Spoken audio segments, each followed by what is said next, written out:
tous et à toutes, j'espère que vous allez bien. Aujourd'hui on s'intéresse à un héros de la Grande Guerre, le soldat lusitanien le plus décoré de tous, à savoir Hannibal Augusto Mileiss, et occupe une place singulière dans l'histoire militaire portugaise, notamment en raison de son engagement exceptionnel lors de la Première Guerre mondiale et durant la bataille de la Lys. Connu sous le surnom de soldat Milhões, il est devenu le symbole de bravoure et de dévouement pour le Portugal. L'analyse de son parcours permet de mieux comprendre l'impact d'un individu sur la mémoire collective de toute une nation, tout en offrant un éclairage sur le rôle du Portugal dans un conflit mondial, souvent étudié sous l'angle des grandes puissances. Ce travail et cette vidéo se proposent d'explorer la biographie d'Hannibal Augusto Mileiss, le contexte de la Grande Guerre historique, de son engagement, de ses actions militaires, ainsi que l'empreinte durable laissée sur la société lusitanienne et au-delà. Vous voulez en savoir plus sur le soldat Mileiss? Venez avec moi. La Première Guerre mondiale 1914-1918 a profondément bouleversé l'ordre européen et mondial, impliquant de nombreuses nations dans une guerre totale. Le Portugal, bien que considéré comme une puissance secondaire, s'engage officiellement aux côtés de l'Entente en 1916. Cette décision répond à la fois à des intérêts stratégiques, notamment la préservation de ses colonies africaines, et à la volonté de renforcer sa position internationale.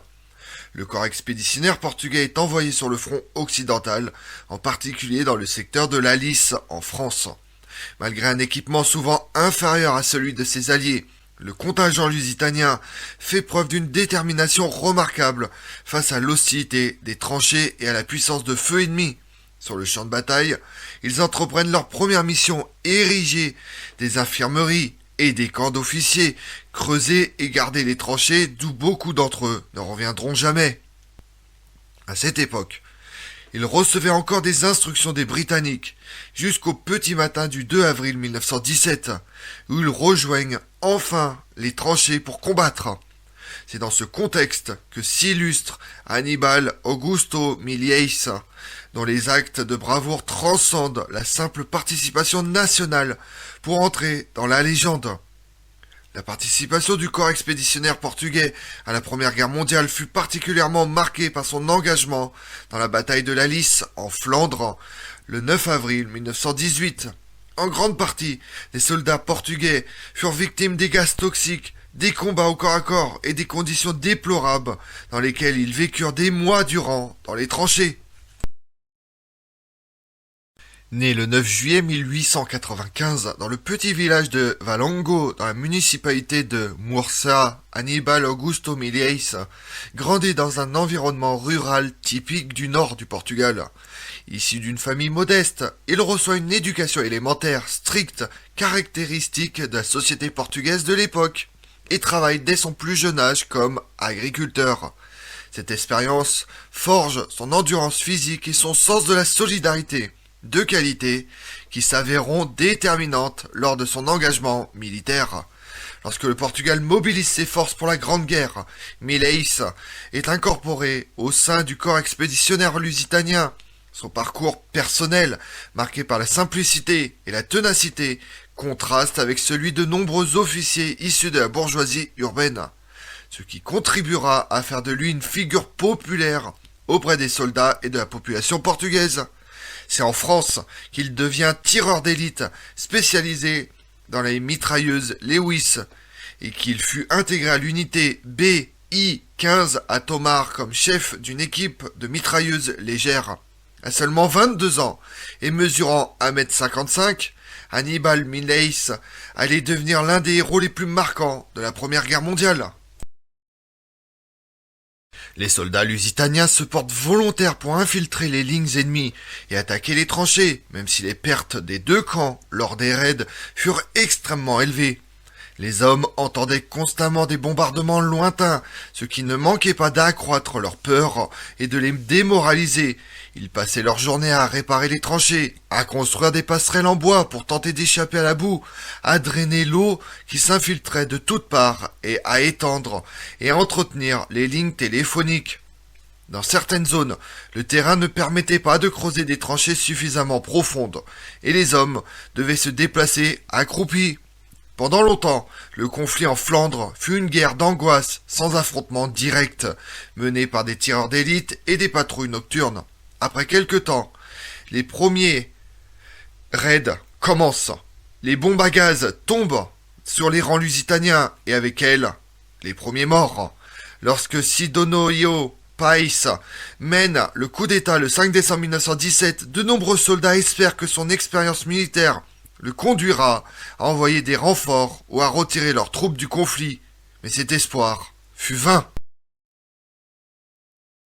Au printemps 1918, le général Ludendorff décide de lancer une grande offensive pour anticiper l'arrivée du corps expéditionnaire américain sur le sol français. Les Allemands s'étaient rendus compte que leur seule chance de gagner la guerre était d'anéantir les Alliés avant que les États-Unis ne puissent déployer suffisamment de troupes en Europe pour vaincre l'Allemagne. 50 divisions allemandes avaient pu être redéployées sur le front occidental après la signature du traité de Brest-Litovsk avec la jeune Russie soviétique. La percée des troupes d'assaut allemandes sur le front rompt plusieurs années d'immobilisation dans les tranchées. À 4h15 du matin, un sifflement retentit dans le ciel et la première bombe explose dans les tranchées portugaises, tuant sur le coup 10 soldats. Dès cet instant, les explosions, les morts s'accumulent, la tragique bataille de la Lys commence. Hannibal, Mileis, parmi tant d'autres, se bat pour sa patrie, pour sa propre vie et pour celle de ses camarades. Des escouades allemandes lancent des grenades lacrymogènes et mirent le feu. 50 000 Allemands chargent 20 000 Portugais, commandés par le seul officier portugais de haut rang présent, le général Gomes da Costa. Au milieu des bombes, des gaz, des tirs d'armes à feu et des combats à la baïonnette et au couteau, un véritable bain de sang s'ensuit, faisant des milliers de victimes en quelques heures. Les estimations varient selon les sources.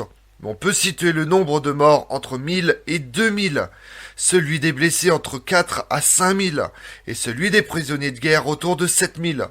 Alors que les troupes portugaises, submergées par l'offensive allemande, se replient dans la confusion, Mileis décide de rester en position avec sa mitrailleuse Lewis et ouvre le feu dans toutes les directions. Durant plusieurs heures, il tient seul une position cruciale du front, repoussant à lui seul et à abattre 2 colonnes allemandes, avançant à moto et à éliminer des centaines de soldats ennemis. Son courage et sa détermination lors de cet épisode lui valent le surnom de soldat millions, une référence à sa bravoure valant des millions. Mileis continue à servir avec distinction jusqu'à la fin du conflit, survivant à des conditions extrêmes, incarnant l'idéal du soldat dévoué à la cause nationale. Les Allemands finirent par emprunter un chemin plus long pour tenter d'échapper au déluge de feu de cette unité, qui après tout ne comptait qu'un seul homme. Chose incroyable, Augusto Hannibal Mileis réussit à lui seul à couvrir la retraite de ses camarades lusitaniens et écossais, et à empêcher la percée de l'Allemagne. Notre courageux jeune homme reste seul sur le champ de bataille pendant 3 jours encore, errant parmi les cadavres avec pour seule nourriture quelques amandes.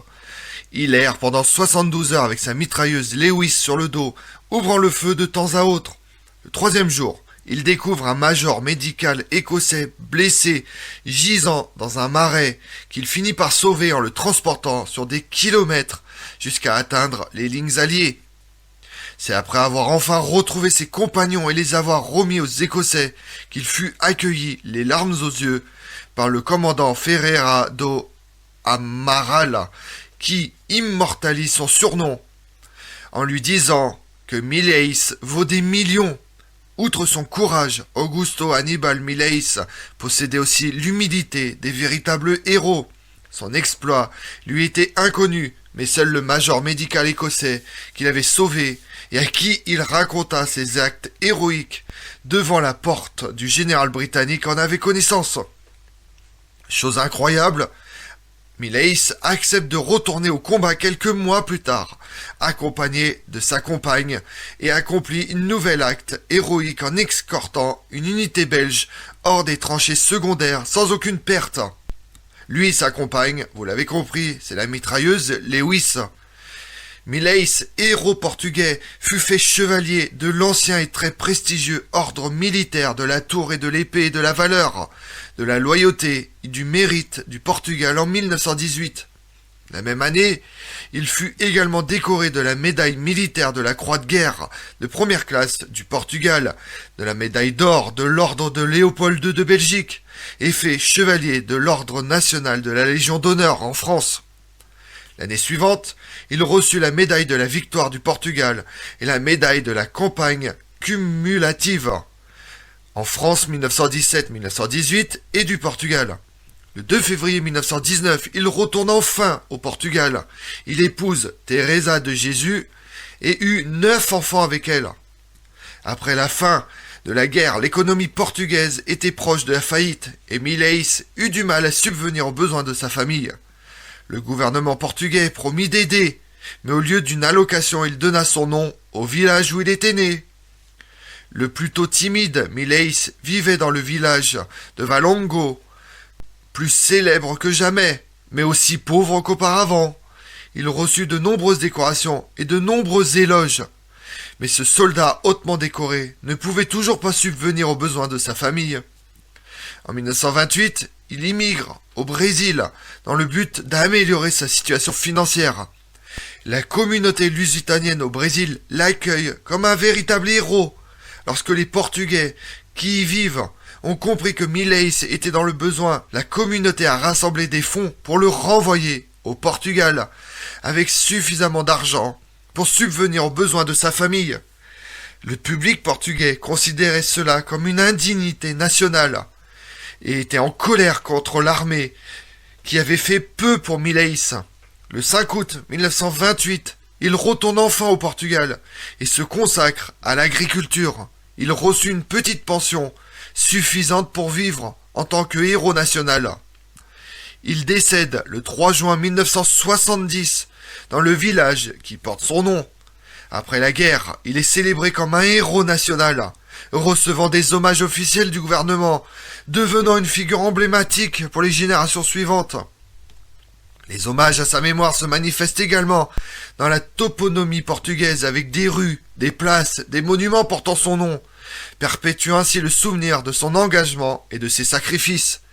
L'héritage d'Augusto Aníbal Millais dépasse le cadre strictement militaire pour s'inscrire dans la mémoire collective lusitanienne.